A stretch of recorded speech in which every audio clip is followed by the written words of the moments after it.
The room was dead silent. You could hear a pin drop in the plush office of Thorne and Associates. 3 siblings sat in front of the massive mahogany desk. 2 of them were smiling, already calculating the millions they were about to spend on sports cars and vacations. The third, Flora, was weeping, not for the money, but for the father she had just buried. Then, the lawyer, Mr. Silas Thorne, cleared his throat and removed his glasses. He looked at the greedy siblings and said, "You believe you have won." But Arthur Vance had one final secret. What happened next didn't just shock the family, it changed history. This is the story of how a disowned daughter walked out with everything. The rain over Seattle didn't wash away the grief. It only made the black umbrellas of the mourners look like a gathering of crows. It was October 14th, 2023, the day the legendary real estate tycoon Arthur Vance was lowered into the ground. Arthur had been a titan of industry. His name was on skyscrapers from Chicago to London. But here, in the private cemetery of the Vance family estate, a sprawling, Gothic manor known as Blackwood, the atmosphere was suffocating. Flora Vance stood apart from the others. At 26, she looked pale, her dark hair plastered to her forehead by the drizzle. She wore a simple black coat, one she had owned for 5 years. She hadn't slept in weeks. For the last 2 years, while Arthur battled the aggressive cancer that finally consumed him, Flora had been his nurse, his confidant, and his only true companion. She had changed his sheets, managed his morphine, and read to him when his eyes grew too weak to focus.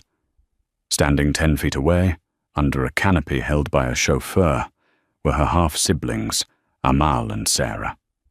They were the children of Arthur's second wife, a socialite who had divorced him a decade ago. Amal, 32, checked his Rolex Submariner every 30 seconds. He was whispering into a Bluetooth earpiece, likely closing a deal or cancelling a dinner reservation. Sarah, 29, was dabbing at dry eyes with a silk handkerchief that cost more than Flora's entire outfit. "Can we speed this up?" Amal muttered, loud enough for the priest to hear. "It's freezing, and the reading is at 3. Flora flinched. "Amal, please," she whispered, her voice cracking. "He's not even in the ground yet." Amal turned his cold, blue gaze toward her. "Save the theatrics, Ellie. We all know why you stayed in this drafty old house for 2 years cleaning up his mess. You're playing the long game. But don't think Dad didn't see through it." "I stayed because he was my father," Flora said, her hands trembling. Sarah laughed, a sharp, brittle sound. "You stayed because you have no career, no husband, and no prospects. You were his glorified maid. And today, we finally settled the bill." The service ended abruptly. Amal and Sarah didn't throw dirt onto the coffin. They simply turned and walked toward the waiting limousine. Flora remained. She knelt in the mud, placing a single white rose on the wet wood. "I love you, Dad," she choked out. "I hope you finally have peace." As she stood up, she saw a figure watching her from the porch of the main house. It was Mr. Silas Thorne, Arthur's attorney and oldest friend. He was a man of few words, known in the legal world as the Iron Vault. He had served the Vance family for 40 years. His face was unreadable, carved from granite. But as Flora caught his eye, he gave a slow, solemn nod. Flora felt a pit form in her stomach. She didn't care about the money. She truly didn't. But she knew her siblings. They were sharks who smelled blood in the water. Arthur had been a hard man, difficult to love and impossible to please. In his final months, the dementia had set in, causing him to lash out, screaming at Flora, calling her by her mother's name, accusing her of stealing from him. Amal and Sarah hadn't visited once during those months. Not once. But they had called the lawyers daily. Flora walked back to the house, the mud clinging to her heels. She entered the grand foyer, where the staff, Mrs. Higgins, the housekeeper, and old Thomas the gardener stood in a line, looking anxious. "Miss Flora," Mrs. Higgins said, her eyes red. "Mr. Amal has already ordered us to start cataloguing the silver." Flora closed her eyes. "He hasn't even heard the will yet." "He says it's a formality," Mrs. Higgins whispered, clutching Flora's hand. He says you'll be out of here by tonight." Flora straightened her spine. She had spent 2 years fighting death to keep her father alive. She could spend one afternoon fighting her siblings to preserve his dignity. "Let's go to the library," Flora said softly. "It's time." The library of Blackwood Manor was a masterpiece of mahogany and leather, smelling of old paper and cigar smoke. It was Arthur's sanctuary. Now it felt like a courtroom. Mr. Silas Thorne sat behind Arthur's massive desk. He had opened a thick leather briefcase and placed a single sealed envelope in the center of the green blotter. Amal sat in the wingback chair to the right, legs crossed, swirling a glass of Arthur's 50-year-old scotch. Sarah sat next to him, scrolling through Instagram on her phone. Flora sat on a small wooden chair near the back, feeling like an intruder in her own home. "Shall we begin?" Amal asked, checking his watch again. "I have a flight to Aspen at 8. Silas Thorne looked over his spectacles. "This is the last will and testament of Arthur James Vance, executed on August 1st, 2023, 2 months before his passing." Amal froze. "Wait, that's a mistake. The will was written in 2019. I have a copy." "Mr. Vance updated his will multiple times in his final year," Thorne said calmly. "This is the binding document." Sarah sat up straighter. "Updated?" He was out of his mind with meds in August. He couldn't sign anything. "I assure you," Thorne's voice dropped an octave. "Mr. Vance was of sound mind and body when this document was notarized. I was present, as were 2 independent witnesses and a neurologist." The room went deadly quiet. The rain lashed against the tall windows. Thorne broke the seal. The sound of tearing paper seemed to echo like a gunshot. "To my loyal staff," Thorne began, "Mrs. Martha Higgins is to receive the sum of $250,000 to ensure her retirement is comfortable. To Thomas O'Malley, my gardener, the sum of $150,000. From the hallway, a muffled sob was heard. Amal rolled his eyes. Fine. Throw crumbs to the help. Get to the assets, the portfolio, the real estate." Thorne continued. "To the charities listed in Section B, the Seattle Children's Hospital and the Cancer Research Institute, I bequeath 20% of my liquid assets." 20%? Sarah shrieked. "That's millions. He's giving away our money to strangers." "His money, Sarah," Flora spoke up from the back. "It was his money." "Shut up, nursemaid," Amal snapped. Thorne ignored the outburst. "Now, to the division of the primary estate." He looked at Amal. "To my son, Amal Vance. You have always had a sharp mind for business and a sharper hunger for status. You believed that being the eldest male entitled you to the kingdom. However, over the last 5 years, I have watched you use the Vance name to bully competitors and leverage debt. You see people as numbers." Amal's face went red. "Is this a lecture or a will?" "Therefore," Thorne read, "to Amal, I leave my collection of vintage automobiles, valued at approximately $4 million. And I leave you the advice to learn humility before you lose everything." Amal stood up, knocking his scotch over. "Cars. Just the cars. The portfolio alone is worth $500 million. You can't do this." "Sit down, Mr. Vance," Thorn commanded. The authority in his voice was absolute. Thorn turned to Sarah. To my daughter, Sarah. You have treated this family like a limitless credit card. You visited me only when you needed a signature on a check.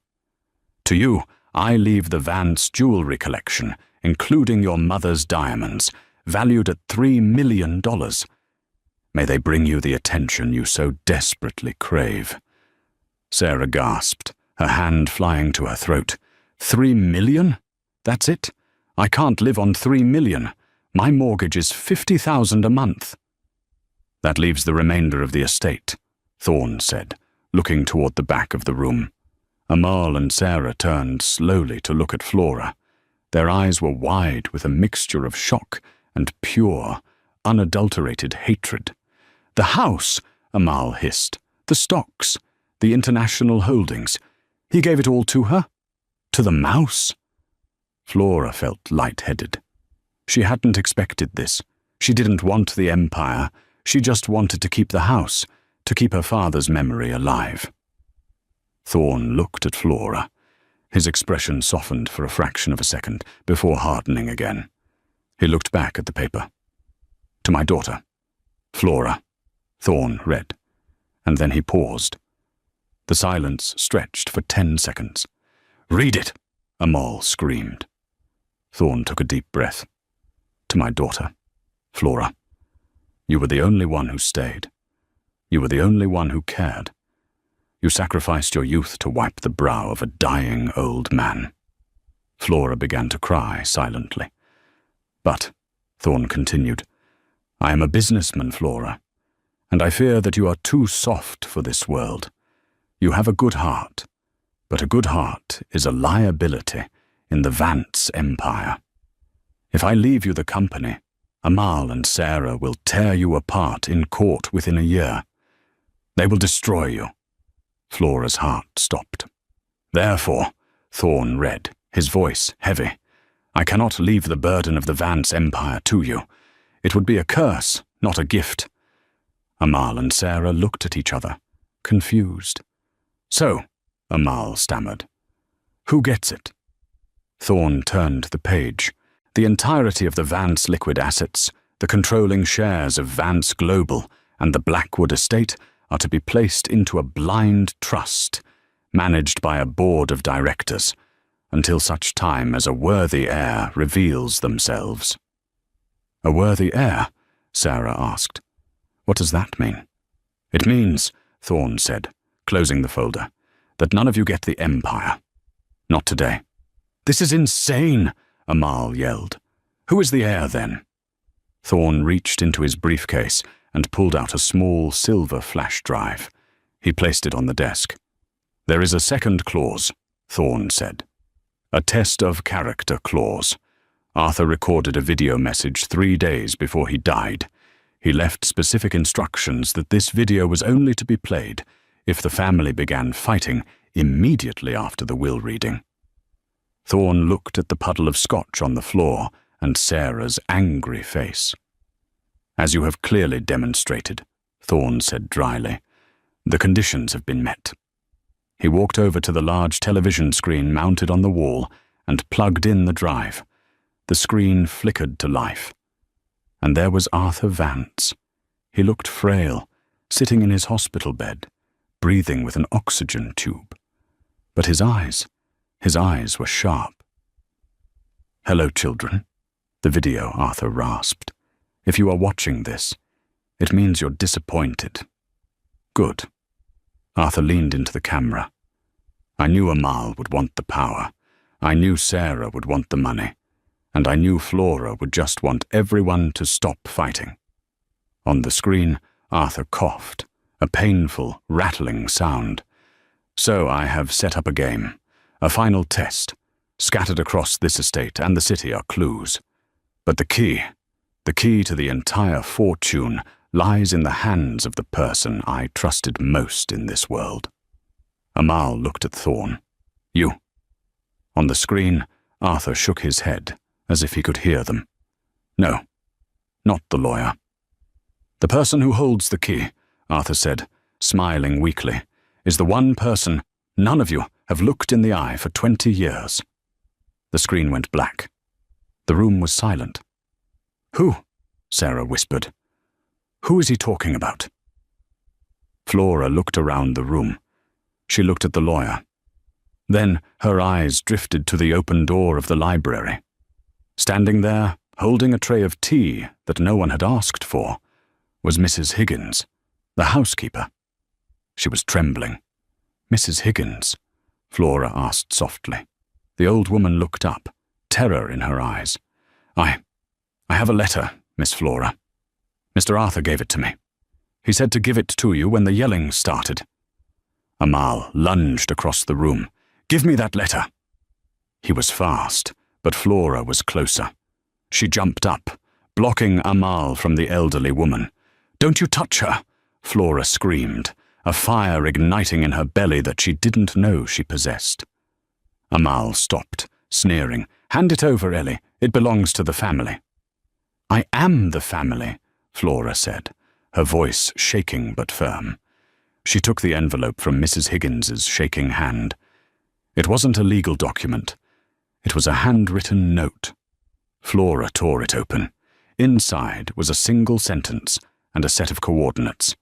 The true wealth isn't in the bank, Ellie. It's where we lost everything. Go to the old mill. The old mill. The place where Flora's mother, Arthur's first wife, had died in a tragic accident 20 years ago. A place Amal and Sarah knew nothing about. Flora looked up at her siblings. I know where to go. Tell us, Amal demanded. No, Flora said. She grabbed her coat. This is my father's last wish, and I'm going to finish it. She ran out of the library, into the foyer, and out into the pouring rain. Get the car, Amal screamed to Sarah. Follow her. The race for the Vance fortune had just begun. Flora's hands were shaking so hard she could barely get the key into the ignition of her beaten-up 2015 sedan. The engine sputtered, coughed, and finally roared to life, just as the front doors of Blackwood Manor flew open. Through the rain-slicked windshield, she saw Amal sprinting down the stone steps, his face twisted in rage. He was shouting something, pointing at her, while Sarah struggled behind him in her heels, almost slipping on the wet pavement. Flora didn't wait. She slammed the car into drive and peeled out of the circular driveway, gravel spraying against the pristine hydrangeas. Sorry, Dad, she whispered, gripping the wheel until her knuckles turned white. But I'm not letting them win. She turned onto the main road, the tires struggling for grip on the asphalt. The old mill was 20 miles away, located on the edge of the Vance property line, deep in the dense pine forests that bordered the estate. It was a place of ghosts. Her mother had died there when Flora was just 6 years old, a structural collapse that had haunted Arthur Vance for the rest of his life. He had boarded it up the day after the funeral and forbade anyone from entering. A bright flash of high-intensity LED headlights flooded her rearview mirror. Flora squinted. It was Amal's black G-Wagon. The massive SUV was built like a tank and had twice the horsepower of Flora's car. He was gaining on her fast. Pick up, Flora muttered, glancing at her phone. She was trying to call Mr. Thorne, the lawyer. This is the voicemail of Silas Thorne. Damn it! She tossed the phone onto the passenger seat. Behind her, Amal blared his horn, a long, aggressive sound that cut through the storm. He was tailgating her, inches from her bumper. He wasn't just following her. He was trying to run her off the road. The road ahead began to twist. They were entering Devil's Elbow, a notorious stretch of winding road that hugged the cliffs overlooking the river. The G-Wagon lunged forward, tapping Flora's bumper. Her car fishtailed, sliding dangerously toward the guardrail. He's crazy, Flora gasped, correcting the steering. He's going to kill us both. Her phone buzzed. A text message from an unknown number appeared on the screen. She risked a glance. Take the logging road. Mile marker 4. Trust me. Thorne. Flora's heart leaped. Thorne was watching. How? Mile marker 4 was coming up in 10 seconds. The logging road was an unpaved, mud-choked track that hadn't been used in years. In her sedan, it was suicide. But on the main road, Amal would eventually ram her into a ditch. She made a split-second decision. "Hold on," she told herself. She slammed on the brakes. Amal, expecting her to speed up, swerved to avoid hitting her, his heavy SUV sliding into the other lane. In that second of separation, Flora yanked the wheel to the right. Her car crashed through a wooden barrier and bounced onto the dirt path. The suspension groaned and mud flew up over the windshield, blinding her for a second. She fought the wheel, the car sliding sideways through the muck, dodging pine trees by inches. Behind her, she saw Amal's brake lights flare red on the main road. He had missed the turn. The G-Wagon was too heavy to make that pivot. He would have to reverse and turn around. She had bought herself 5 minutes. Maybe less. The logging road was a nightmare. Branches whipped against the windows like skeletal fingers. The car bottomed out twice, the sound of metal scraping rock making Flora wince. But she knew this path. Arthur had brought her here once, years ago, on a hike. "The easy road is crowded, Ellie," he had told her. "The hard road is lonely, but it's the only one that leads to the truth." Was this the lesson? Was this the test? Suddenly, the trees broke. The old mill loomed ahead against the grey sky. It was a skeletal beast of rusted iron and rotting wood, sitting on the edge of a raging river. The water level was high, the current violent. Flora skidded to a halt in front of the chained gates. She killed the engine. The silence that rushed back in was heavy. She grabbed a flashlight from her glove box and stepped out into the rain. The padlock on the gate was new. Shiny. "The coordinates," she muttered, checking the note Mrs. Higgins had given her. It didn't point to the main building. It pointed to the supervisor's office, a small concrete block elevated on stilts above the water. She climbed the gate, the metal cold and slick. She dropped to the other side just as the sound of a powerful engine roared in the distance. Amal was coming. Flora ran toward the office. She had to find whatever was in there before the sharks arrived. The interior of the supervisor's office smelled of mildew and stale oil. Flora's flashlight beam cut through the dust motes dancing in the air. The room was surprisingly empty. Just a metal desk, a broken chair, and a wall of rusted filing cabinets. "Where is it?" Flora panicked. "Dad, don't do this to me!" She ripped open the drawers of the desk. Nothing but mouse droppings and old invoices from the 1990s. She checked the filing cabinets. Empty. Then she heard the screech of tires outside. Doors slamming. "She's in there! I see the light!" Sarah's voice, shrill and angry. "Break the lock!" Amal commanded. Flora froze. She was trapped. There was only one door. She backed up against the far wall, her heart hammering against her ribs like a trapped bird. She scanned the room desperately. The coordinates were specific. 47.6 north, 122. 4. West, elevation 40.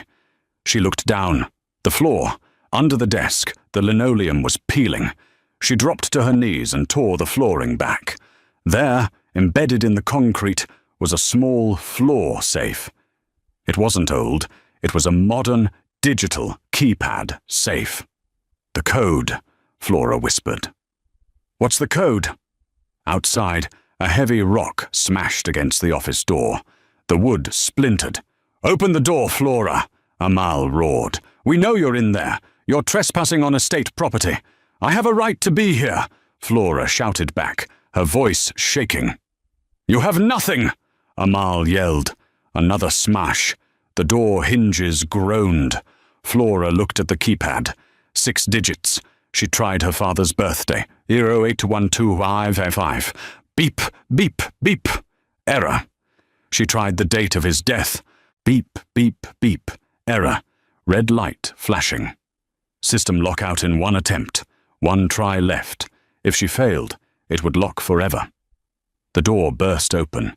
Amal stood in the frame, wet, muddy, and looking like a man possessed. Sarah was behind him, shivering, and holding a tire iron. "Get away from the desk," Amal growled, stepping into the room. "Stay back, Amal," Flora warned, standing over the safe. "You found it," Sarah said, her eyes greedily scanning the floor. "Move, Flora. You don't know the code. Only the family knows the important dates." "I am family," Flora cried out. "You're a nurse," Amal spat. "Dad didn't tell you the codes. He told me the codes for the Swiss accounts. It's probably the same one." Amal shoved Flora hard. She stumbled back, hitting the wall. Amal dropped to his knees in front of the safe. "Watch and learn," Amal sneered. He punched in a code. "Conto 456. "Really?" Flora asked, despite the fear. "It's the code to the security gate," Amal said. "Beep, beep, beep. System locked." The safe let out a long, low whine. The keypad went block. "You idiot!" Sarah screamed at Amal. "You locked it! Now we have to drill it!" Amal's face went pale. It shouldn't have." Suddenly, the room began to hum. A mechanical sound, coming from the walls. "What did you do?" Flora asked. The heavy steel shutters on the windows slammed down automatically with a deafening clang. Then, the door behind Sarah slammed shut. The electronic lock engaged with a heavy thud. They were sealed in. "Open it!" Amal ran to the door, pulling the handle. It wouldn't budge. "It's a panic room mechanism. Dad installed these in the offices years ago." "We're trapped?" Sarah screeched. "I'm claustrophobic. Amal, get us out!" A static crackle filled the room. There was a speaker mounted in the corner. "If you are hearing this," Arthur Vance's pre-recorded voice filled the small concrete room, "it means someone tried to force their way into the legacy without understanding the key." Amal looked around wildly. "Dad?" "Greed is impatient," the voice continued. "Greed guesses. Greed pushes." Flora stepped forward. She realized something. The safe was a decoy. The lockout triggered the room to seal, but it also triggered the real mechanism. The metal desk in the center of the room clicked. The top drawer, which had been empty moments ago, popped open. A false bottom had released. "The desk," Flora whispered. She reached in. Amal made a move to stop her, but he hesitated. He was afraid of setting off another trap.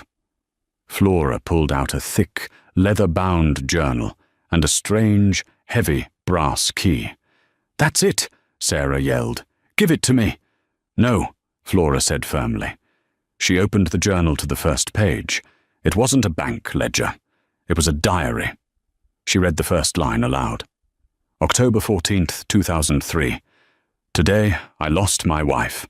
And today, I realized my children are being poisoned by my money. I have to start over." Flora looked up at her siblings. "He wrote this the day Mom died." "Who cares?" Amal snapped. "Is there a check inside? A stock certificate?" "No," Flora said, flipping the page. "It's a confession." She scanned the page, her eyes widening. "Amal," she said, her voice dropping to a horror-struck whisper. "He didn't just blame himself for the accident at the mill. He says he was being blackmailed." "Blackmailed?" Amal frowned. "By who?" Flora held up the book. Taped to the page was a grainy photograph of a younger Arthur Vance, handing a briefcase to a man in a trench coat. "By your grandfather," Flora said, looking at Sarah and Amal. "By your mother's father, Grandpa Sterling." Sarah froze. "That's a lie. Grandpa Sterling was a senator." "He was a crook," Flora read. "He threatened to ruin Arthur's business if he didn't marry his daughter. Your mother. This whole family, a whole fortune. It was built on a crime." The room went silent. The revelation hung in the damp air. "This is the twist," Flora realized. "Dad didn't want us to just inherit the money. He wanted us to know where it came from, so we could decide if we even wanted it. I want it, Amal said coldly, stepping forward. I don't care if it's blood money. Give me the key, Flora. The key doesn't go to a bank, Amal, Flora said, inspecting the brass object. It has an address engraved on it. She held it up to the light of the flashlight. St. Jude's Orphanage, East Wing. An orphanage? Sarah scoffed. Is this a joke? Suddenly the speaker crackled again. You have 10 minutes, Arthur's voice said. The air vents have been sealed. The oxygen in this room is limited. To open the door, you must work together to solve the circuit breaker on the wall. Or you can keep fighting over the book until you all pass out. The choice is yours. The lights on the control panel flickered red. Flora looked at the complicated mess of wires and switches on the wall panel. It was a logic puzzle.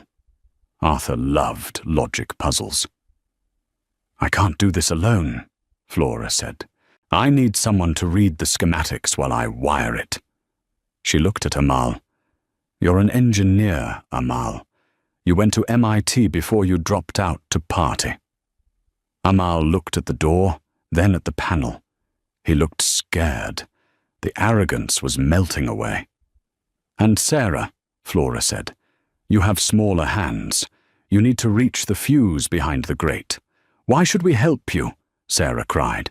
You have the book. Because if we don't, Flora said, staring them down, the Vance line ends right here in this concrete box. Is that what you want? Amal gritted his teeth. He looked at the book in Flora's hand, then at the panel. Fine, he spat. But once that door opens, the truce is over. Deal, Flora said. They moved toward the wall. For the first time in 20 years, the Vance siblings were working together. But Flora knew, as she twisted the wires, that this was only the beginning. The secret of the blackmail was out, but the key to the orphanage pointed to something far more personal, a secret sibling, or perhaps a hidden life Arthur had never spoken of. As the final wire connected, the door hissed open. Cold, fresh air rushed in. They tumbled out into the rain, gasping. Amal stood up first, wiping mud from his expensive suit. He looked at Flora. He didn't attack her. He just pointed a finger. You got lucky, Ellie. But the orphanage? I know that place. I'm going to get there first. He ran to his G-Wagon. Flora clutched the journal to her chest. She had the map. But she had a feeling the real danger wasn't her brother anymore. It was the people mentioned in the journal, the people who had blackmailed her father. If they knew this book existed, they would come for her. And they wouldn't stop at running her off the road. Flora drove for 20 minutes before her adrenaline crashed. Her hands were shaking so badly she had to pull over. She found herself in the neon-soaked parking lot of Sal's 24-hour diner, a greasy spoon on the outskirts of the city. She needed light. She needed coffee. And she needed to read the journal. She huddled in a back booth, the red vinyl cracked and taped.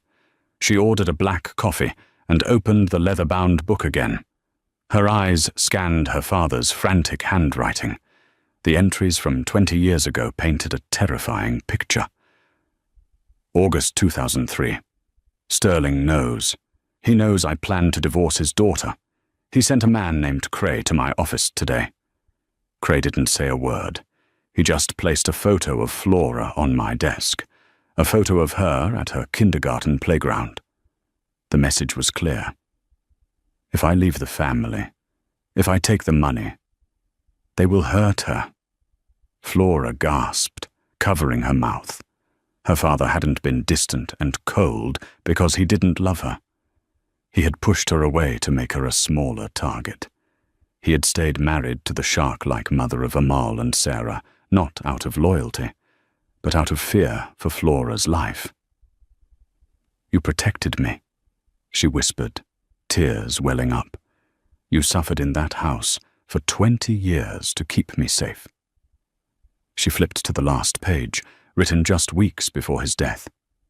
I am dying. Cray is still out there. He works for the trust now.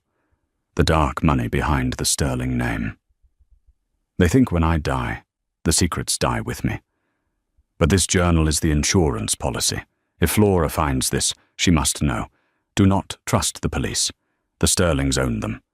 Trust only the lawyer, and find the boy. The boy? Flora frowned. What boy? Mind if I sit? The voice was smooth, like velvet over gravel. Flora looked up. Sliding into the booth opposite her was a man she had never seen before. He was in his 50s, wearing a charcoal grey suit that cost more than the diner itself. He had silver hair, perfectly coiffed, and eyes that looked like dead sharks. He didn't look at the menu. He looked at the journal. Who are you? Flora asked, her hand instinctively covering the book. My name is Mr. Cray, the man said, offering a thin, humourless smile. I was an associate of your father's father-in-law, Senator Sterling. The blood drained from Flora's face. The man from the journal. The man who had threatened her life when she was 5. What do you want? She stammered. You have something that doesn't belong to you, Miss Vance, Cray said softly. He placed a hand on the table. He wasn't holding a weapon, but the threat was palpable. That book contains ramblings, lies of a sick old man. It would be embarrassing for the family if it got out. It's the truth, Flora said, her voice trembling. You blackmailed him. Cray sighed, as if bored. Business is complex, Flora. Your brother Amal and your sister Sarah understand business. They are already negotiating with the Sterling Trust to sell the company assets. They are reasonable. They don't know you killed my mother, Flora blurted out. It was a guess, a wild accusation based on the journal's hint about the accident at the mill. Cray's eyes narrowed. The smile vanished. That is a very dangerous thing to say, he whispered. Your siblings are currently tearing up the highway looking for a pot of gold. They don't care about history. But you are a problem. Cray reached into his jacket. Give me the book, Flora, and the key, and I will let you walk out of here. You can disappear. Go back to being a nurse. Live a long, quiet life. Flora looked around the diner. It was empty, except for a trucker asleep at the counter and a waitress in the back. No one would help her. She looked at the key in her other hand. St. Jude's orphanage. The boy, Flora realized. You're afraid I'll find him. Cray's expression twitched. Just a fraction. It was confirmation. There is no boy, Cray snapped. Give it to me. He reached across the table, grabbing her wrist. His grip was like iron. Flora didn't think. She reacted. With her free hand, she grabbed her mug of steaming hot coffee and splashed it directly into Cray's face. He roared in pain, releasing her wrist to claw at his burning eyes. You little witch, he screamed. Flora grabbed the journal and the key. She slid out of the booth and bolted for the door. Stop her! Cray yelled to no one. Flora burst out into the night air. She could hear Cray knocking over tables behind her. She fumbled for her keys, jumped into a car, and slammed the locks down just as Cray slammed his fist against her window. His face was red and blistering, his eyes wild with rage. He pulled a suppressed pistol from his jacket. Flora floored the accelerator. The tires screeched, and she sped out of the lot, ducking as the back window of her car shattered. Thwip, crack. She didn't look back. She drove blindly onto the highway, her heart hammering so hard it hurt. She couldn't go home. She couldn't go to the police. She had to go to the only place left. The address on the key. St. Jude's orphanage was a relic of a bygone era. It was a hulking brick building in the East End, a part of the city the Vance family usually only saw on the news. It was surrounded by a high iron fence. The playground equipment rusted and overgrown with weeds. It was 11 p.m. when Flora pulled her car into the shadows of the alleyway. The back window was gone, the wind whistling through the cabin.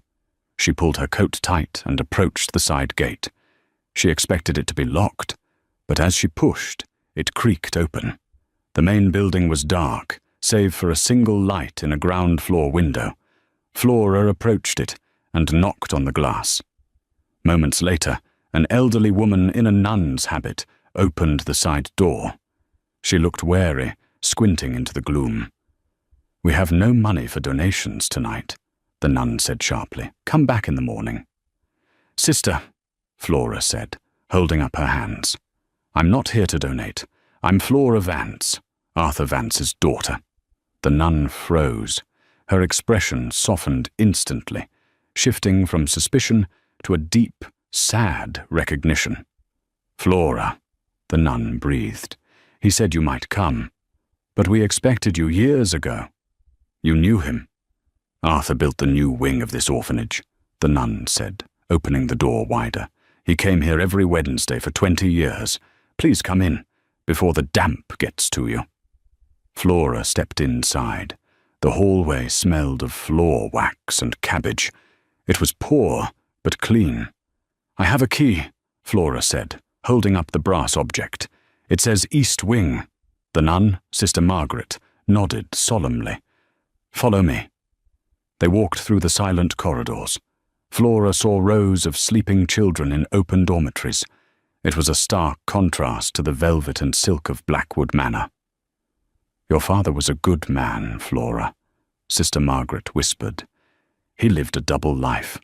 To the world he was a tycoon. To us he was a savior. He paid for the food, the heating, the books." "Why the East Wing?" Flora asked. "Because that's where he lived," Sister Margaret said. They reached a heavy oak door at the end of the hall. It had no number, just a brass plate that read, "Director's Archive." "The key fits this door," Sister Margaret said. "I cannot enter. Arthur's instructions were strict. Only the bearer of the key." Flora inserted the brass key. The tumblers clicked smoothly, kept oiled, unlike the rest of the building. She pushed the door open and stepped into a small, windowless room. It wasn't an office. It was a shrine to a memory. On the walls were photos, dozens of them. Photos of Arthur, much younger, laughing. And in every photo, he was with a woman Flora didn't recognize. She was beautiful, with dark curls and a kind smile. She wore a waitress uniform in some, a simple dress in others. And then, the photos changed. They showed a baby, a little boy. Arthur was holding the boy, looking happier than Flora had ever seen him. On a small desk in the center of the room sat a single, large red file box. Flora approached it. Her hands trembled as she lifted the lid. Inside lay a birth certificate and a stack of letters. She picked up the certificate. Name, Gabriel Vance. Date of birth, June 12th, 1999. Father, Arthur Vance. Mother, Maria Santos. "I have a brother," Flora whispered, the shock hitting her like a physical blow. "A younger brother." She picked up the letter on top of the stack. It was addressed to her. "My dearest Flora, if you are reading this, I am gone, and you have met the shadows that haunted me. You know about Sterling and the blackmail. But the blackmail wasn't just about money. It was about Gabriel. Maria was the love of my life. I met her 3 years after your mother died. We were happy. But Sterling found out. He threatened to kill them both if I didn't marry his daughter, the woman who became Amal and Sarah's mother. I did it to save them. I hid Maria and Gabriel here, at St. Jude's. I visited them in secret. But Maria died 5 years ago. And Gabriel? Gabriel has been alone. He is the true heir, Flora. Not because he is a man, but because he is the only one of my children who has never known greed. He has grown up with nothing, yet he volunteers at the shelter every day. He has my heart. The Trust knows he exists. Cray knows. They want to eliminate him to ensure the Sterling bloodline, Amal and Sarah, inherits everything. You must find him. You must protect him. The lawyer, Thorne, has the final documents to transfer the company to Gabriel, but only if you bring Gabriel to him alive. He is not at the orphanage anymore. He is working at the shipyard under the name Gabriel Santos. Go to him. Before Cray does. Flora dropped the letter. Gabriel, a 24-year-old brother working at the docks. He was the billionaire heir, and he didn't even know it. And Cray was coming. Flora turned to run back to the door, but she stopped. Sister Margaret was standing in the doorway, but she wasn't alone. Behind her, illuminated by the hallway light, were two figures, Amal and Sarah. They looked disheveled, wet, and furious. Amal was holding a crowbar. Well, well, Amal sneered, stepping into the room. The nun was very helpful once we threatened to buy the building and demolish it. Sarah pushed past the nun, her eyes locking onto the file box. Is that it? Sarah demanded. Is that the money? It's not money, Flora said, stepping in front of the desk. It's a person. Move, Flora, Amal said, raising the crowbar. I'm done playing games. Cray called us. He told us you have the journal. He told us to end this. You're working with Cray, Flora screamed. He killed Mum. He threatened Dad. He promised us the payout, Amal yelled back, his desperation showing. Dad disowned us. We have to survive. He's using you, Flora cried. There is another brother, a real heir. Amal froze. What? A brother, Flora said. Gabriel. If Cray finds him, he'll kill him. And if he kills him, do you really think he's going to leave witnesses like us alive? For a second, doubt flickered in Amal's eyes. But before he could lower the crowbar, the sound of heavy boots echoed down the hallway. Slow, deliberate. How touching. Cray's voice drifted into the room, a family reunion. Cray appeared in the doorway behind Amal and Sarah, holding a silenced pistol. He shot Sister Margaret, not to kill, but to incapacitate. She fell with a cry, clutching her leg. Amal spun around. Cray, you said no violence if we tracked her. Plans change, Cray said, raising the gun toward Flora. The boy, Gabriel, where is he? Flora looked at the open window in the small room. It was a tight squeeze, and it led to the alley. She looked at Amal. For the first time in his life, the arrogant businessman looked terrified. He realized he wasn't a partner. He was a loose end. Amal, Flora said softly. The coffee pot. Amal looked confused. Then he remembered the story Flora told about the diner. Distraction. Cray stepped forward. The location. Now. Flora grabbed the heavy red file box. He's at the shipyard. She lied. Dock 4. Cray smiled. Good. He turned the gun toward Amal. No witnesses. No! Flora screamed. She hurled the heavy file box at the light bulb hanging from the ceiling. The room plunged into total darkness. Run! Flora screamed. The room exploded into chaos. The muzzle flash of Cray's silenced pistol lit up the darkness like a strobe light, shattering the plaster next to Flora's head. Get out! Amal screamed. For the first time in his life, Amal didn't think about his bank account. He threw his shoulder into the darkness, tackling Cray. The two men crashed into the filing cabinet, the metal groaning under their weight. The window! Flora grabbed Sarah's arm. Sarah was frozen, hyperventilating. Flora shoved her toward the open sash. Go, Sarah! Now! Sarah scrambled through the opening, falling into the muddy alleyway below. Flora followed, dropping onto the wet pavement just as a gunshot blew out the window frame above her. A second later, Amal tumbled out, gasping for air. He had a bloody gash on his forehead, where Cray had pistol-whipped him. "He's coming!" Amal yelled, grabbing Flora's hand. "My car is out back." They sprinted through the rain toward the G-Wagon. Amal fumbled with his keys, his hands slick with blood and rain. They dove inside just as the back door of the orphanage flew open. Cray stood there, silhouetted against the light, raising his weapon. Amal slammed the car into reverse, tires screeching, and spun the heavy SUV around. A bullet pinged off the armored chassis.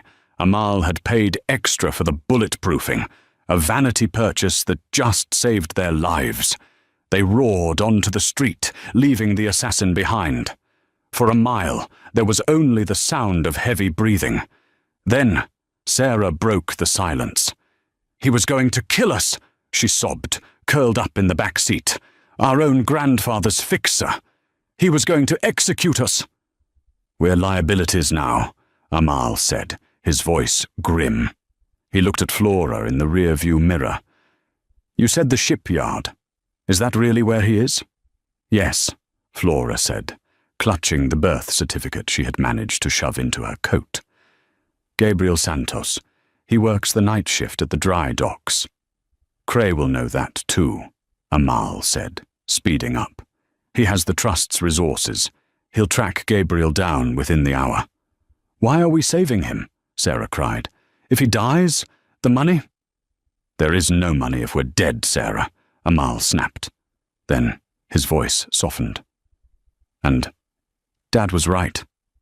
"Right about what?" Flora asked. "About us," Amal said, gripping the wheel. "I saw the look in Cray's eyes. It's the same look Grandpa Sterling had in the old photos. Pure evil. I don't want to be that. I don't want to be a Sterling." He looked at Flora. "I want to be a Vance, like Dad. And Dad wanted to protect this kid." Flora felt a lump in her throat. "Then drive faster." They reached the Seattle shipyards in 20 minutes.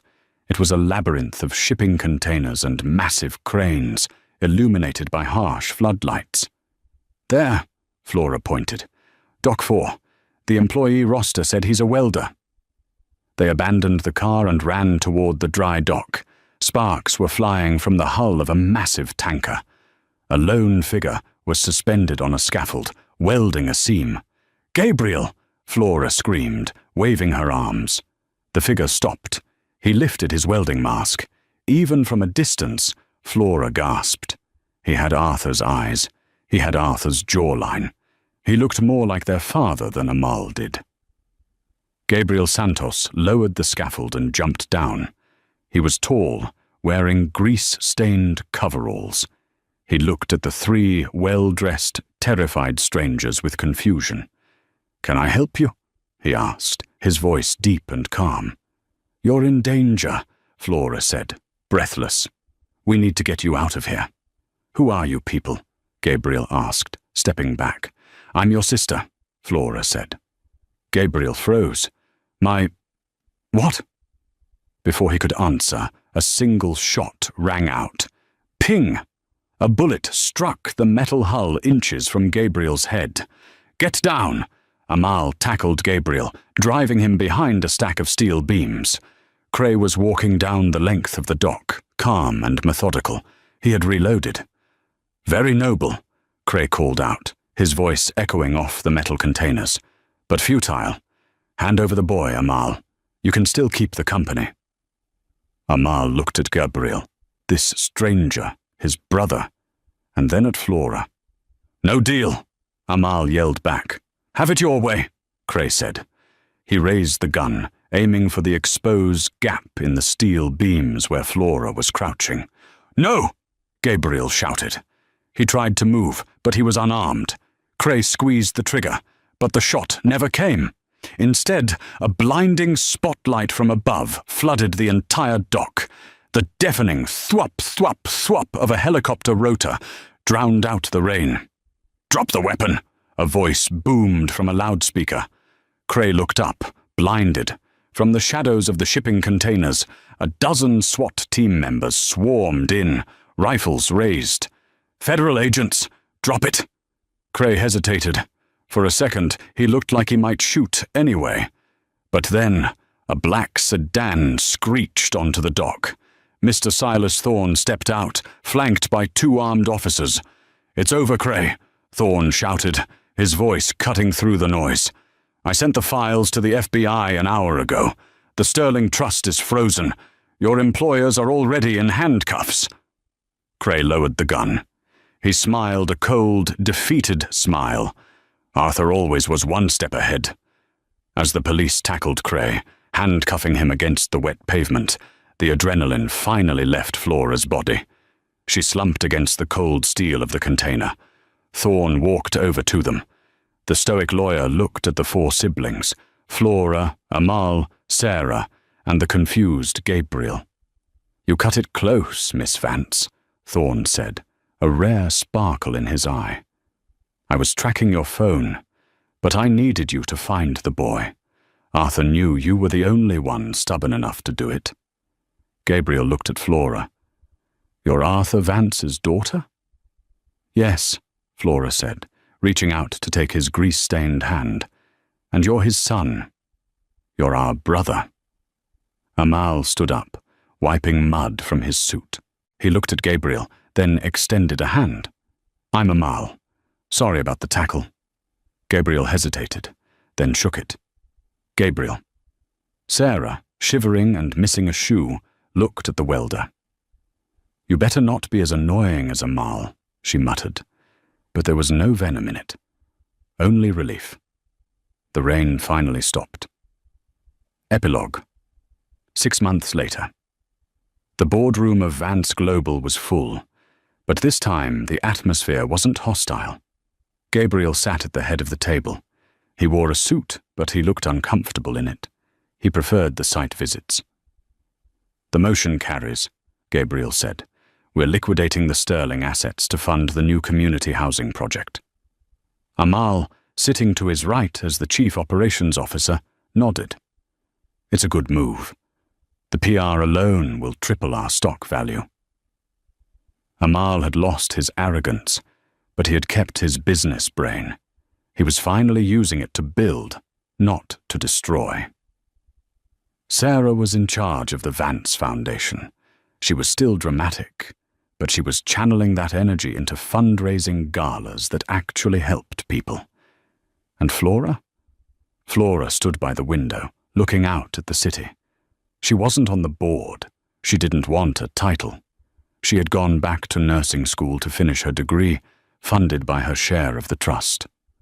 Thorne walked up beside her. "Your father would be proud," Thorne said. "He knew," Flora smiled. "He knew we needed to break apart to come back together properly." "He left one last thing for you," Thorne said. He handed her a small envelope. Flora opened it. It was a photo of the 4 of them. Arthur, her mother, and a baby Flora, taken decades ago. On the back, in shaky handwriting, Arthur had written, "Family isn't blood. It's who you bleed for. Take care of them, Ellie." Flora looked at the table where Amal, Gabriel, and Sarah were laughing about something Gabriel had said. They weren't perfect. They were loud, messy, and complicated. But they were family. And for the first time in the history of the Vance name, they were truly rich. And that is how Flora Vance turned a moment of total defeat into the greatest victory of her life.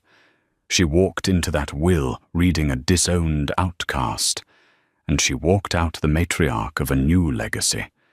It proves that sometimes, when life strips everything away from you, it's only making room for something better. Arthur Vance's final lesson wasn't about money. It was about character. He knew that the only way to save his children from greed was to force them to rely on each other to survive. Thanks for watching this incredible story of betrayal, redemption, and justice. If you enjoyed this twist ending, please hit that like button. It really helps the channel. What would you have done if you were Flora? Would you have saved Amal and Sarah? Let me know in the comments below. And don't forget to subscribe and ring the bell so you don't miss our next story. See you in the next video. They called it the divorce of the century, but nobody saw the body count coming. Alexander Mercer, the billionaire tech mogul, thought he was untouchable. He thought he could parade his 22-year-old mistress down the red carpet, while his wife, Isabella, sat at home 8 months pregnant with his heir. He thought his ironclad prenup and his army of lawyers would leave Isabella with nothing but the clothes on her back. He was wrong.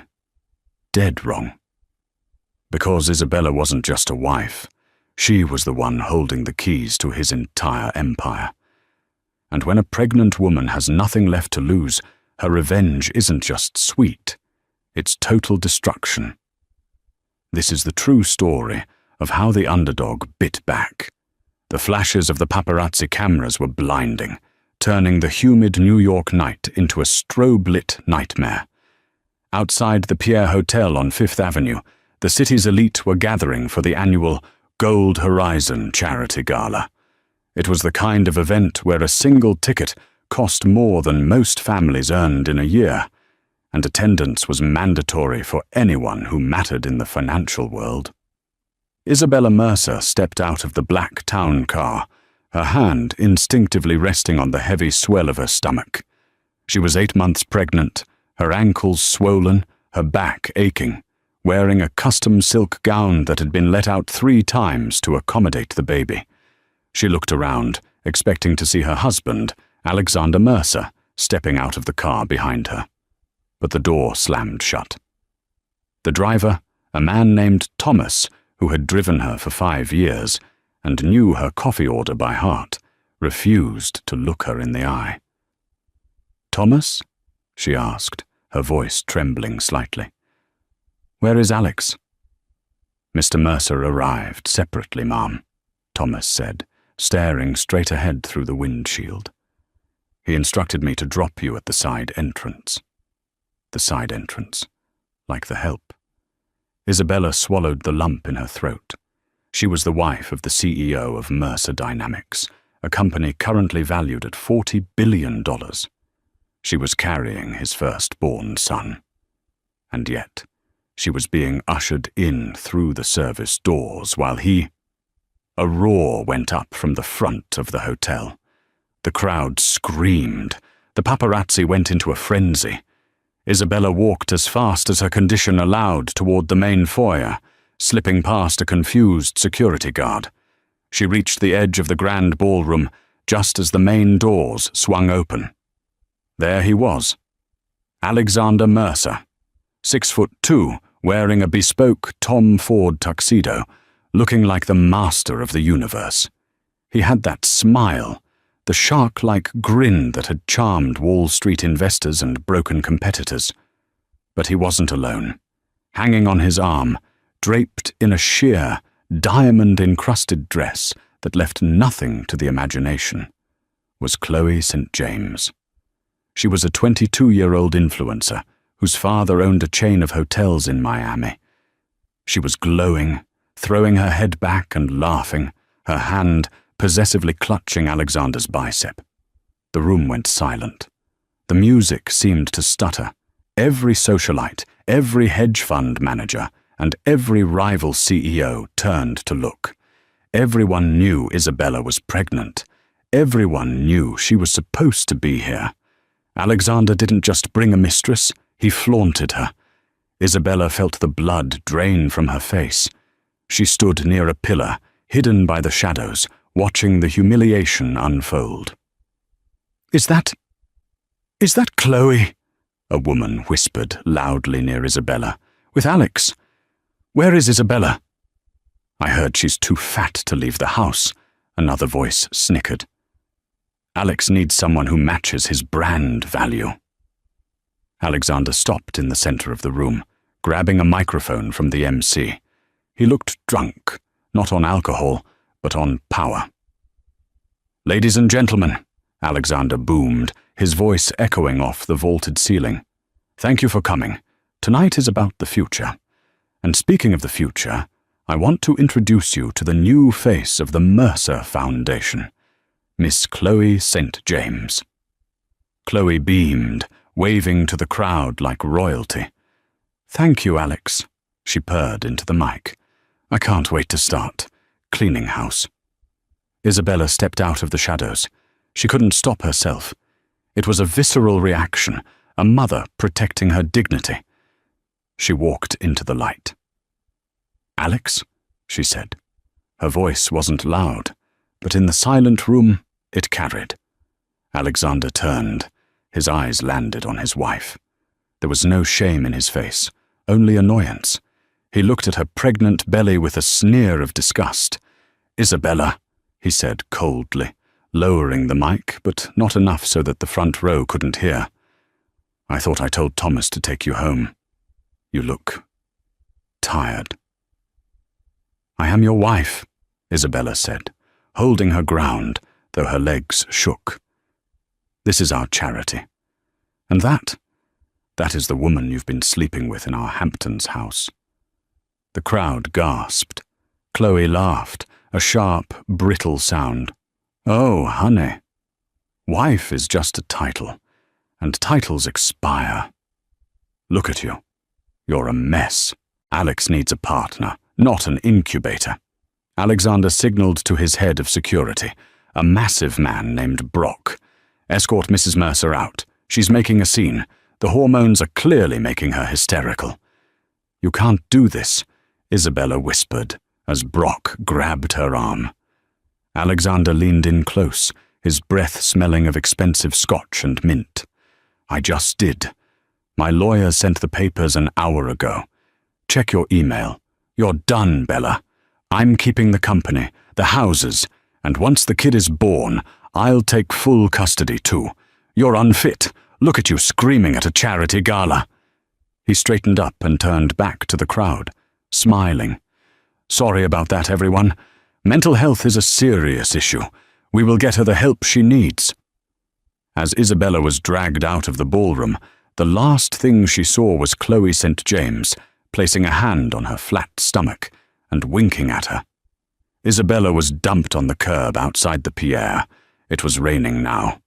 She didn't have her coat. She checked her phone, her fingers wet and slippery. Subject: Dissolution of marriage. Mercer versus Mercer, from Sterling and Associates. It was real. Alexander had timed it perfectly. He had waited until the week before his company's massive merger with Omnicorp to serve her, ensuring she would be disoriented and weak. She hailed a taxi, giving the address of their penthouse at 432 Park Avenue. She needed to get her things. She needed her safe. When she arrived, the elevator code didn't work.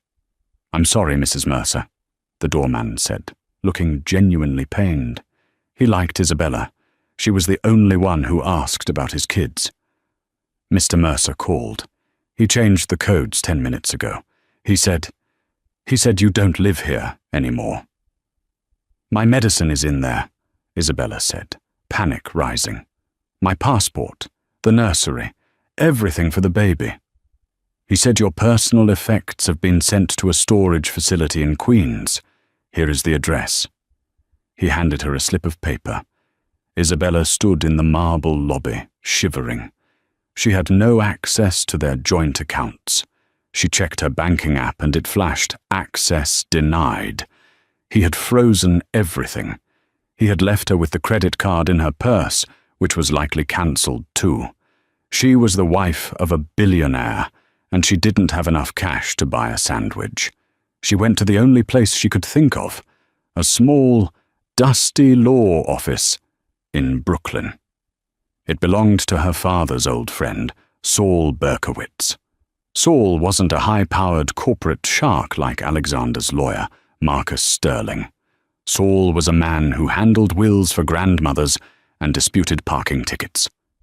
"Bella?"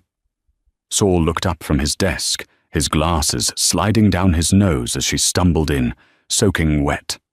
"My God, child! What happened?" She collapsed into the chair, recounting the night. The gala. Chloe.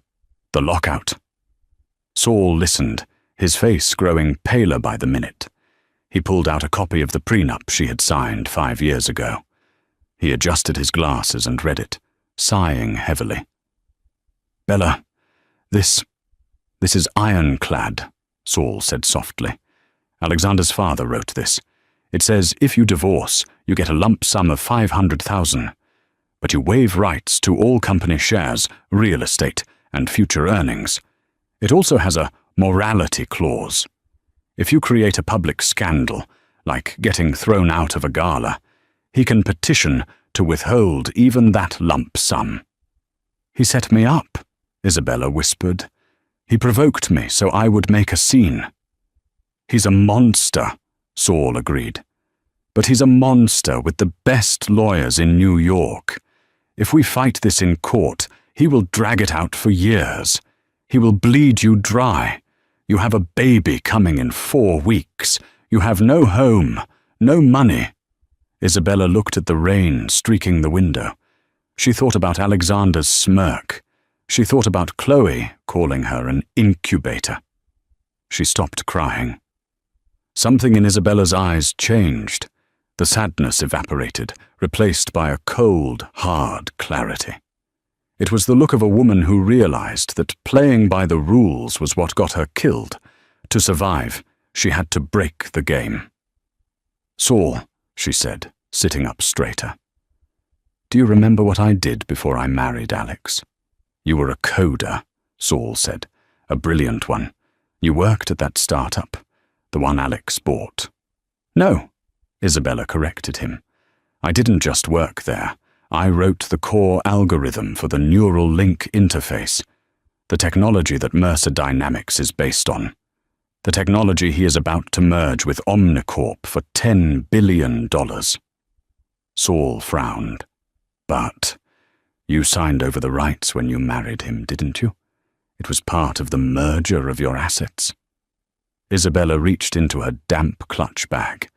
She pulled out a small, silver USB drive. It looked old, scratched. "Alex thinks I signed over everything," she said, her voice dropping to a whisper. "He thinks he owns the source code. But Alex is arrogant. He never checks the back-end logs. He never reads the raw data lines." "Bella, what are you saying?" "I'm saying that 5 years ago, I embedded a dead man switch in the code," Isabella said. "It requires a biometric key, my fingerprint, and a specific sequence of keystrokes to keep the system stable. Every 30 days I have to verify it. If I don't, the algorithm degrades. It slows down. It starts making mistakes." Saul's eyes widened. "When did you last verify it?" "The day before yesterday," Isabella said. "Which means Alex has exactly 28 days before his entire $10 billion empire starts to glitch. And in 28 days, he's supposed to sign the merger deal with Omnicorp." "He'll kill you," Saul whispered. "If he finds out, he will destroy you." "He already tried," Isabella said, placing a hand on her stomach. "He thinks I'm just a scorned wife. He has no idea I'm the architect of his entire reality." Isabella stood up. "I need to disappear, Saul. I need a safe place to have this baby. And then, I'm going to let him burn." "Where will you go?" "There is a place in Switzerland," she said. "The clinic where my mother died. They are discreet. They owe me a favor. But I need money to get there. Real money. Not credit." Saul opened his safe. He pulled out a stack of cash, his emergency fund. "It's $10,000. It's all I have liquid." "It's enough," Isabella said, taking it. "Bella," Saul warned. "Alexander Mercer is finalizing a divorce. He will be watching the airports." "I'm not going as Isabella Mercer," she said. She pulled a pair of scissors from Saul's desk. With one swift motion, she grabbed a chunk of her long, beautiful chestnut hair and hacked it off. She looked in the reflection of the window. The meek, elegant wife was gone. "Isabella Mercer died tonight at the Pierre Hotel," she said. "From now on, I'm just the ghost in the machine." 1 week later, The sprawling penthouse at 432 Park Avenue looked different. It smelled different. The subtle scent of jasmine and old books that had always defined Isabella's presence was gone, replaced by an aggressive cloud of Chanel No. 5 and new leather.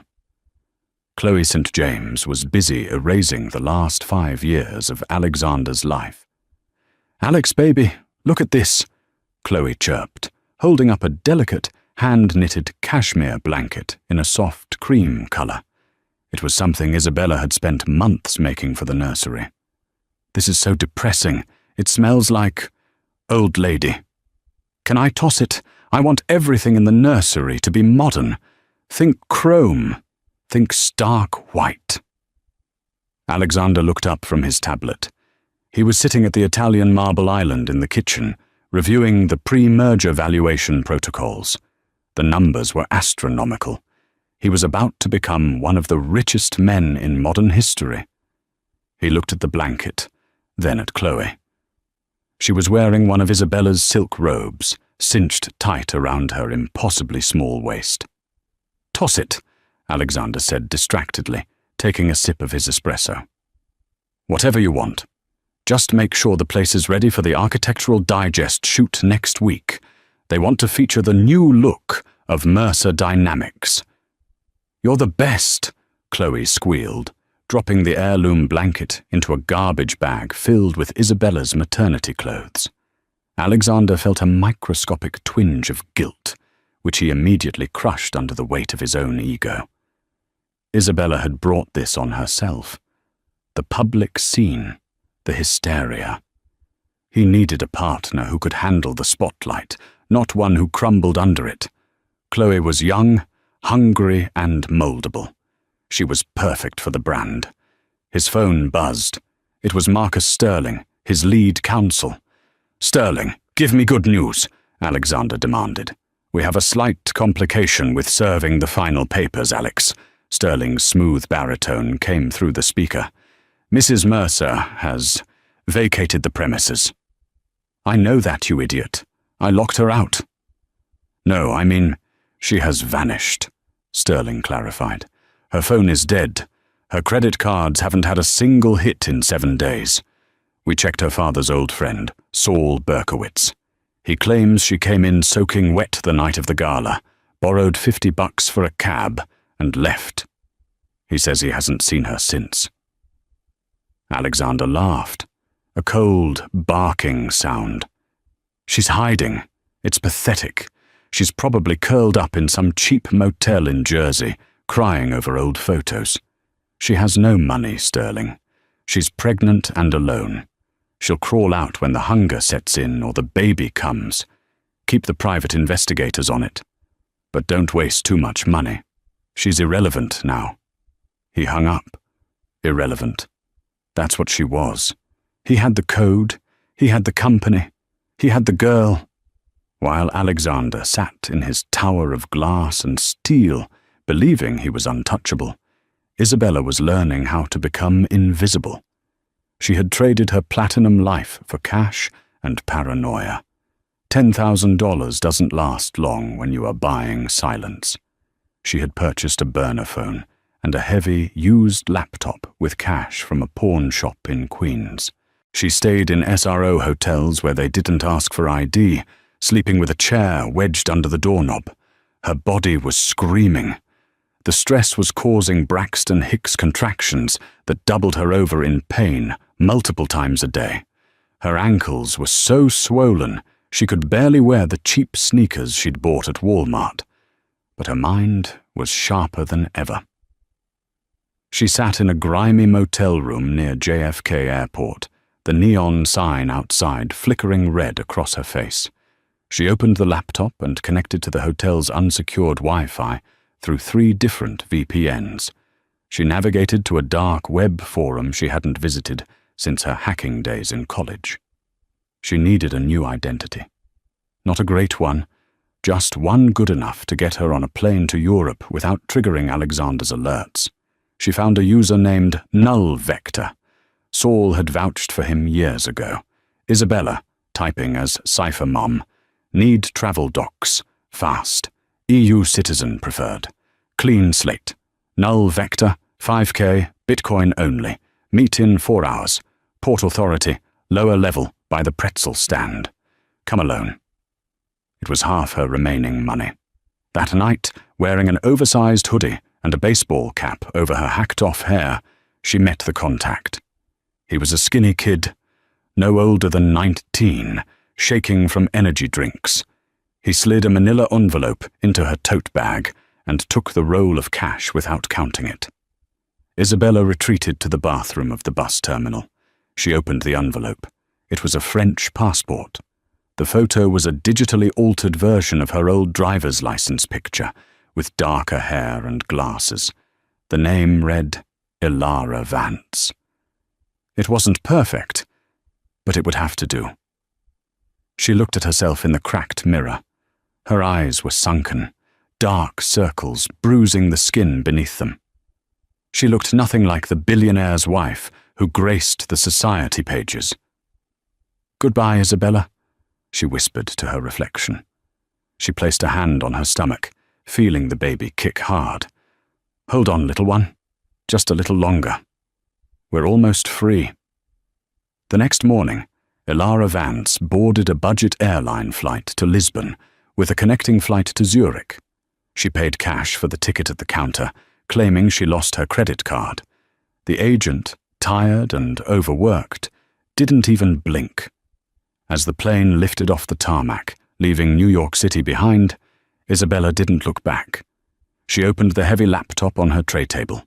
She brought up a terminal window and typed in a series of commands that would bounce her signal around the globe. She accessed the public-facing server status of Mercer Dynamics, all systems green. Latency, 12 minutes. She checked the date, day 14 since the last verification. The countdown was halfway done. Alexander was still sleeping soundly in his golden cage, completely unaware that the key he thought he owned was slowly dissolving in his hands. The private clinic, Haus Edelweiss, sat nestled in the foothills of the Swiss Alps, overlooking Lake Zurich. It was the kind of place that didn't advertise. You only knew about it if you had a net worth equivalent to a small nation's GDP, or if, like Isabella's mother, you had died there, leaving behind a substantial endowment.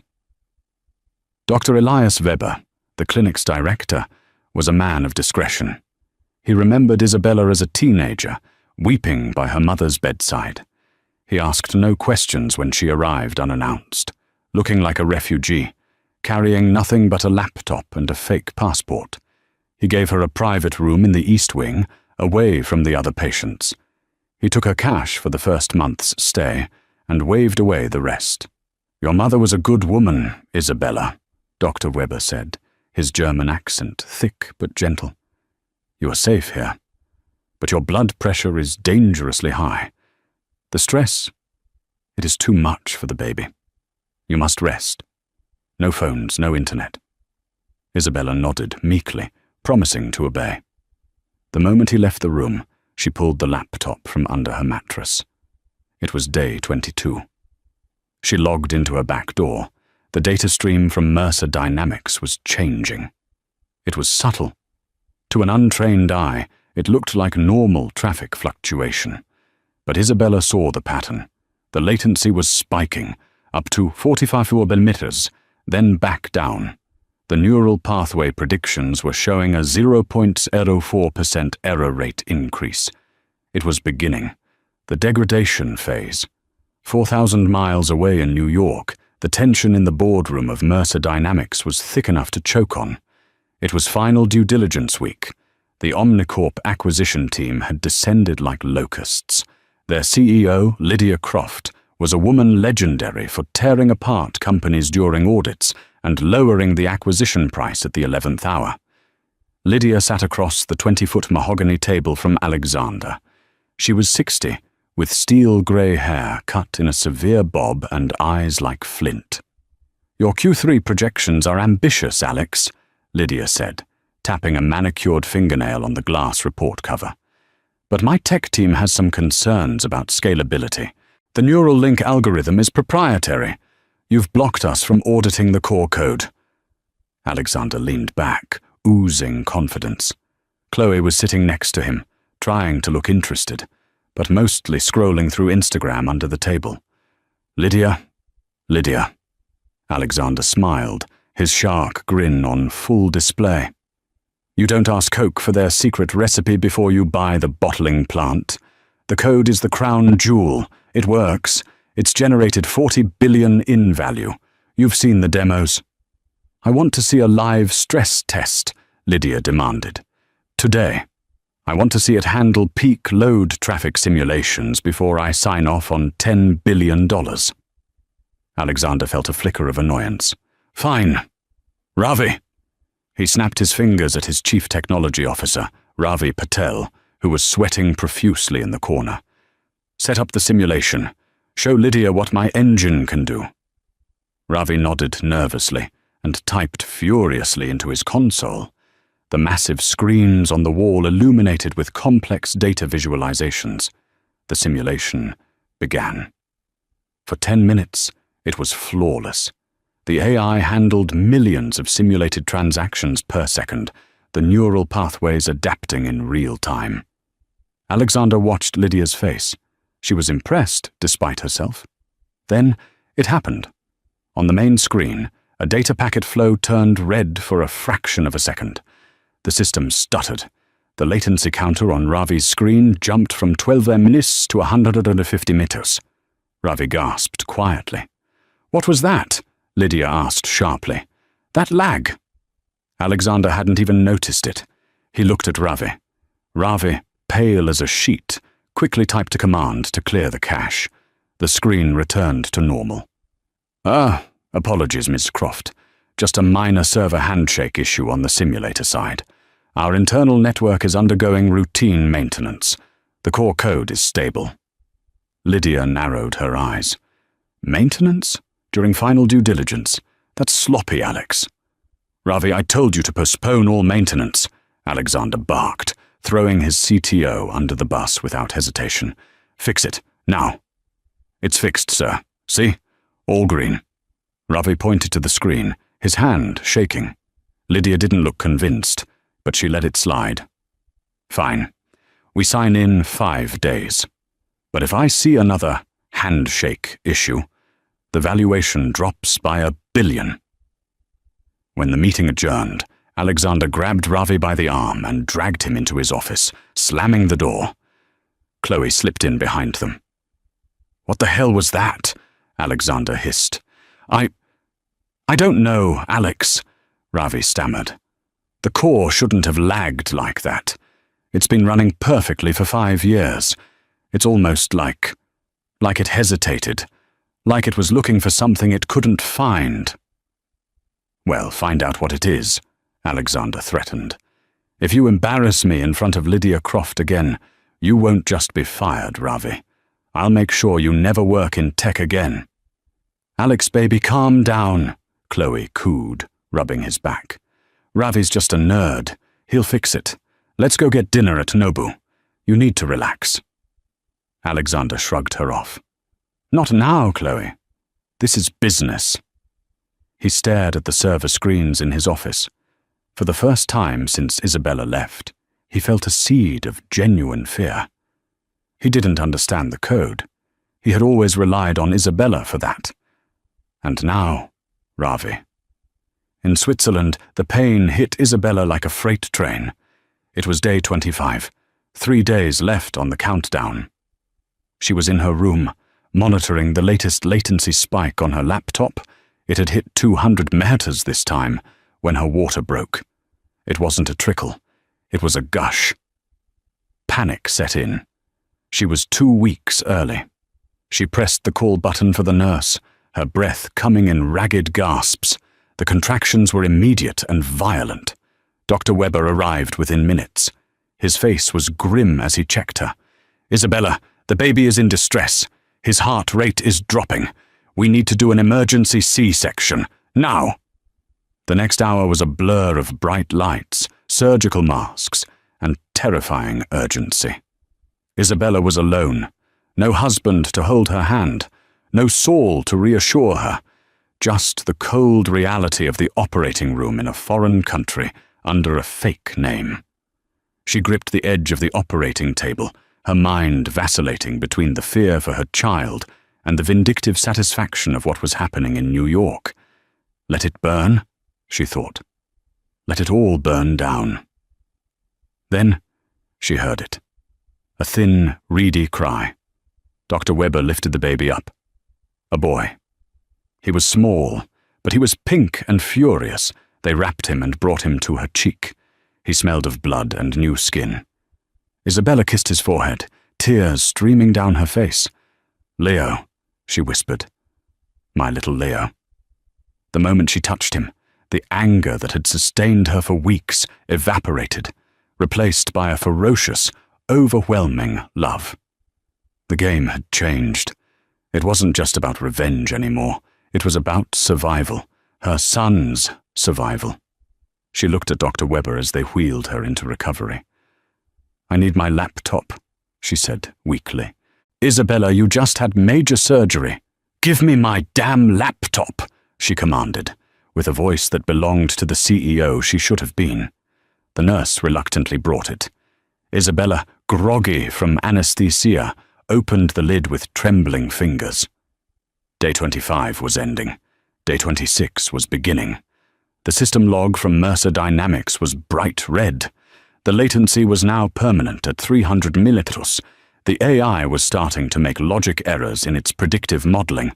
The degradation had moved from a glitch to a cascade.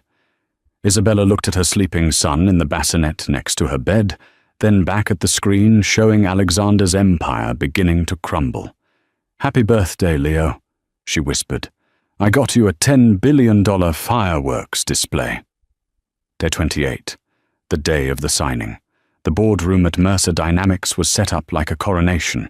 Champagne flutes were arranged in geometric precision. The lawyers from Omnicorp, led by Lydia Croft, sat on one side. Alexander's team sat on the other. The deal was valued at $10.2 billion. Alexander was set to personally pocket $6 billion after taxes. He was already spending it in his head. He had a super yacht on hold in Monaco and a private island in the Exumas pending contract. "Shall we proceed?"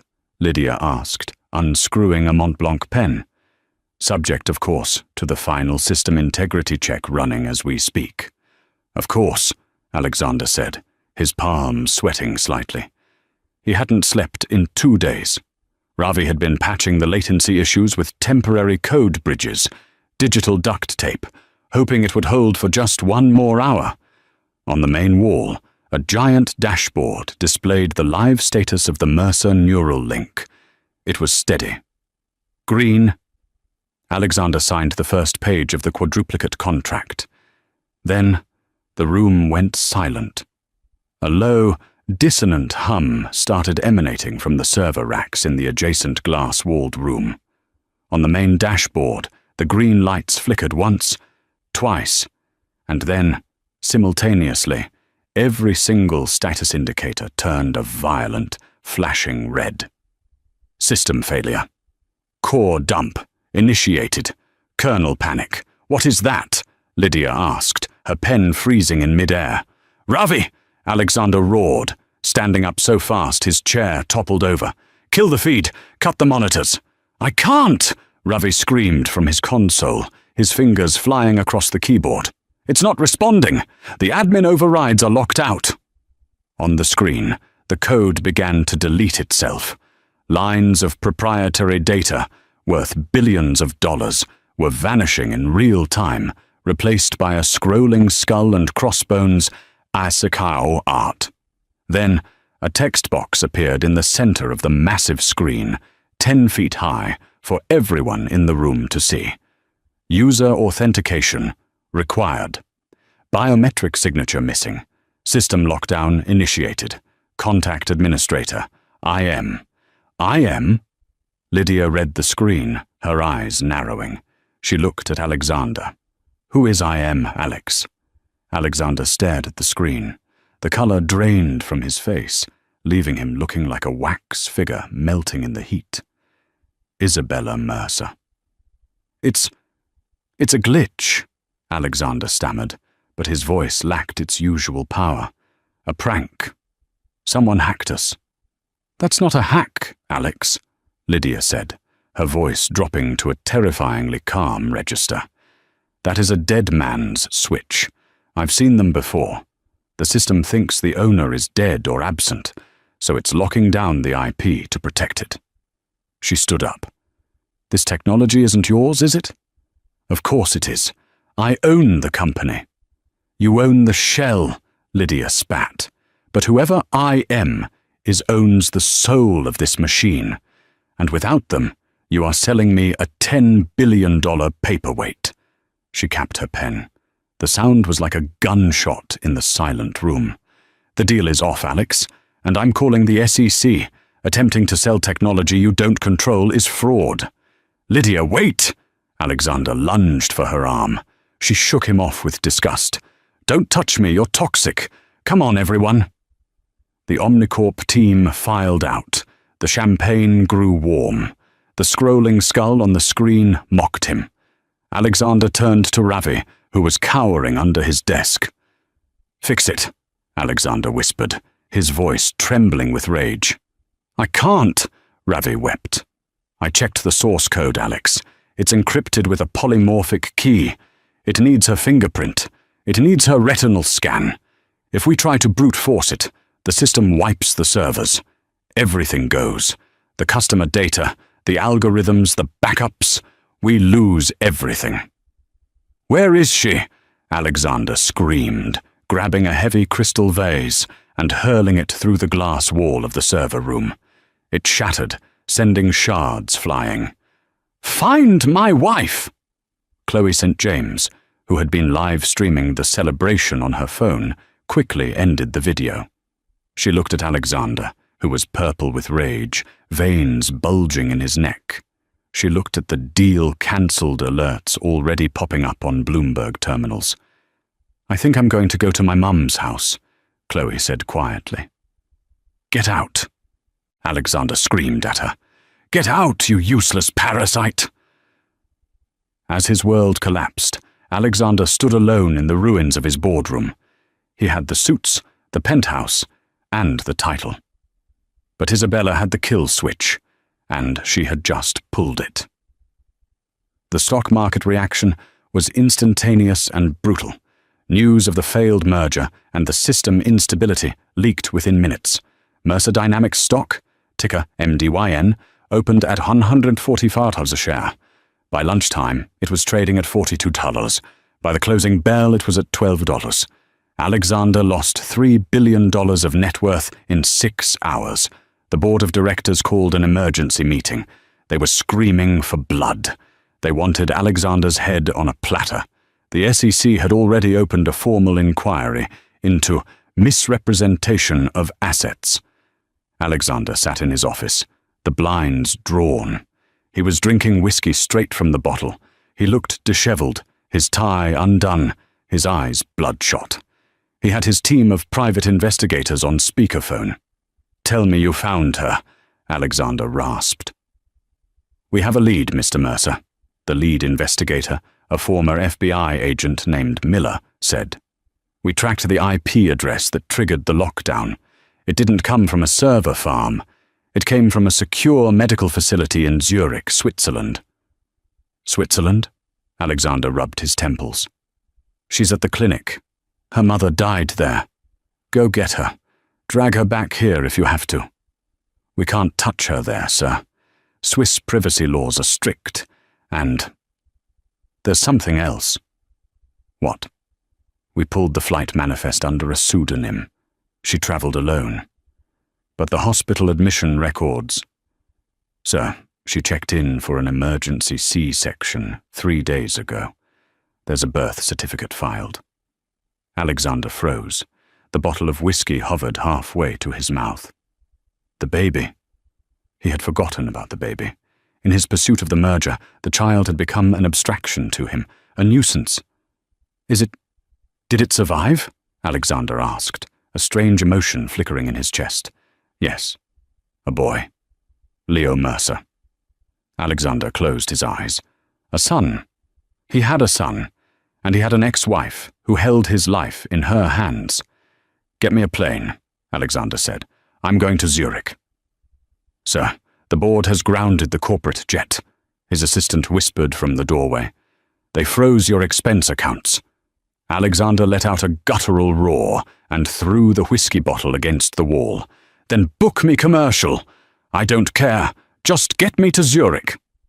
20 hours later, Alexander Mercer walked into the lobby of Haus Edelweiss. He looked like a wreck. He was wearing a wrinkled suit, he hadn't shaved, and he smelled of stale alcohol and airplane air. He marched up to the reception desk. "I am Alexander Mercer. My wife is here. Isabella Mercer." The receptionist, a stern Swiss woman who looked like she could bend steel bars, didn't even look up. "We have no patient by that name." "Don't lie to me." Alexander slammed his hand on the desk. "I know she's here. I am her husband." "Ex-husband, soon to be," a voice said from the balcony above. Alexander looked up. Isabella stood at the top of the grand staircase. She looked different. Her long hair was gone, chopped into a chic, sharp bob that framed her face. She wore a simple white linen robe. She looked tired, pale, and fragile, holding on to the railing for support. But her eyes were burning with a cold, blue fire. "Bella!" Alexander breathed. He started to move toward the stairs. 2 massive orderlies stepped in front of him, blocking his path. "Let me see her," Alexander demanded. "Bella, we need to talk. The company. The code. It's crashing. You have to unlock it." "I know," Isabella said calmly, descending 1 step. "I watched the stock ticker. $8.50 a share. Congratulations, Alex. You're officially a millionaire instead of a billionaire. How does it feel to be poor?" "Stop playing games," Alexander pleaded, his voice cracking. "Omnicorp walked. The SEC is investigating me for fraud because the IP is locked. I could go to jail, Bella. Do you hear me? Jail." "I heard you clearly at the Pierre Hotel," Isabella said softly. "You said I was unfit. You said I was hysterical. You said you would take the baby." "I didn't mean it," Alexander lied, desperation leaking from every pore. "It was the stress, the deal." "Bella, please, I'll give you anything. You want half? I'll give you half. Just put your thumb on the scanner. Unlock the code." Isabella reached the bottom of the stairs, staying safely behind the wall of security. "I don't want half, Alex. I don't want money." "Then what? What do you want?" Isabella pulled a folded document from her robe pocket. It wasn't a legal document. It was a handwritten note. "I want you to resign," she said. "Publicly. I want you to admit that the code was mine. I want you to sign over full custody of Leo to me, with 0 visitation rights. And I want you to transfer your remaining voting shares to a trust in Leo's name, which I will control until he is 21. "You want my company?" Alexander gaped at her. "You want to steal my company?" "It was never your company, Alex," she said. "It was my mind. You just sold the packaging." "I won't do it," Alexander snarled, his old arrogance flaring up. "I'll fight you. I'll drag this through the courts. I'll tell them you sabotaged the code maliciously." Isabella shrugged. "Go ahead. But the code degrades exponentially. In 48 hours, the data corruption becomes permanent. There won't be a company left to fight over. It will be 0. And you will be the CEO who presided over the biggest tech collapse in history. You'll be a laughingstock, and you'll be broke." She turned around and started walking back up the stairs. "Tick-tock, Alex." "Wait!" Alexander screamed. He looked around the lobby. People were watching. He looked at his phone. The stock had dropped another $1 while they were talking. He was cornered. He was beaten. He slumped against the reception desk, sliding down until he hit the floor.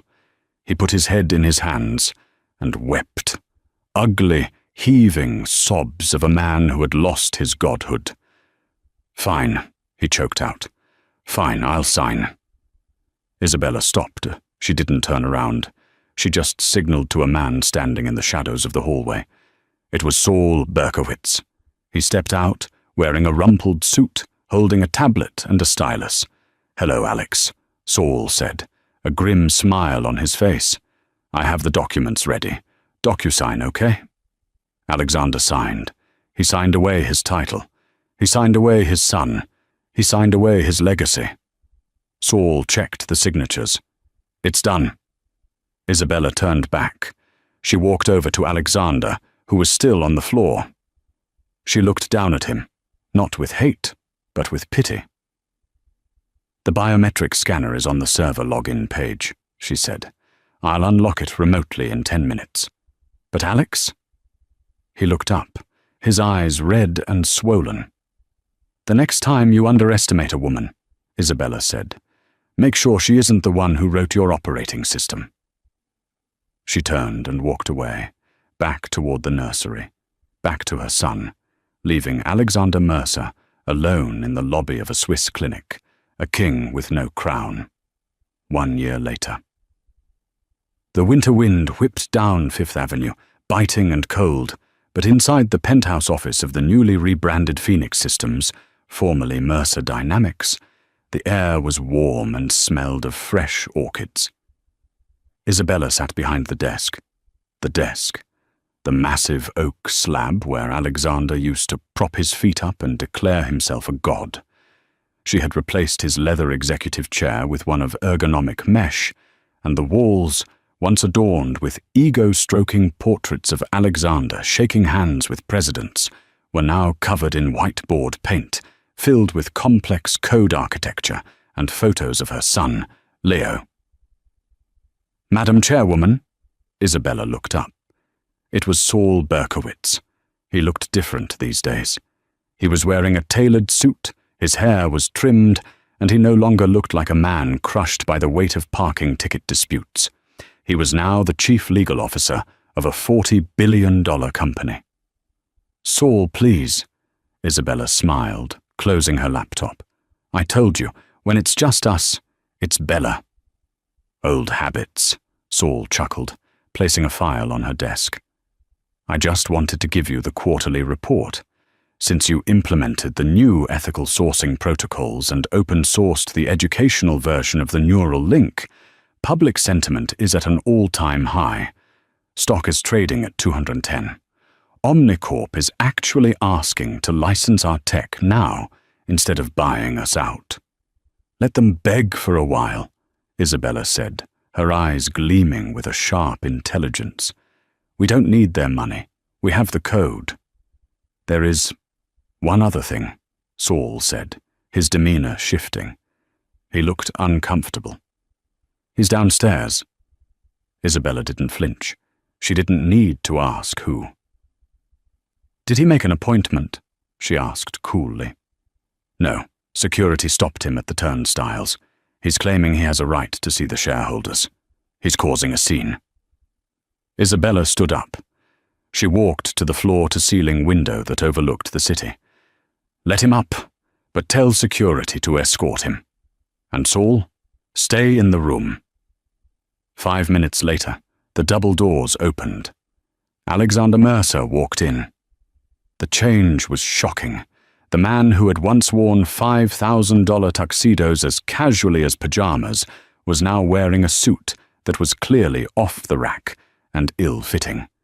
He had gained weight, his face puffy from what looked like too many nights of cheap alcohol. His arrogant shark grin was gone, replaced by a nervous, twitchy grimace. He looked around the office, his old office, and his eyes landed on Isabella. She looked radiant. Motherhood and power suited her.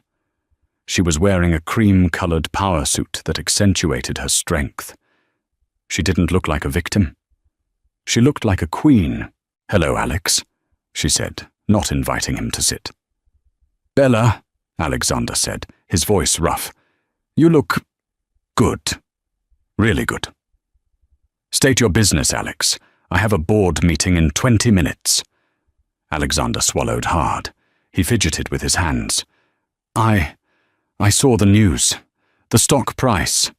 You've done amazing things with the company. Truly. I just unlocked its potential, she said. Something you never bothered to understand because you were too busy looking at yourself in the mirror. I know, he said quickly. I know I messed up. I was arrogant. I was blind. But Bella, I've changed. This last year, it broke me. Chloe left me the second the money dried up. I'm living in a studio in Jersey City. I'm consulting for startups, but nobody wants to hire me. They call me toxic.